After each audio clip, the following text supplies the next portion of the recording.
நீங்க பாத்தீங்கன்னா முஸ்லிம் சமுதாயத்திற்கு ஒரு மிகப்பெரிய படிப்பினை இருக்கிறது.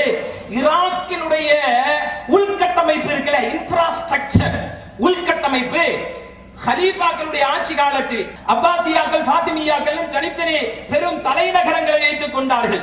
அதுல பகதாதை அவங்க எப்படி கட்டமைச்சாங்கன்னு சொன்னா 500 வருஷத்துக்கு எந்த டெவலப்மெண்ட்டும் தேவையில்லை என்கிற அளவிற்கு வளமாக அந்த மண்ணை வைத்திருந்தார்கள். அந்த மக்கள் அந்த வளத்தை புரிந்து கொள்ளவில்லை.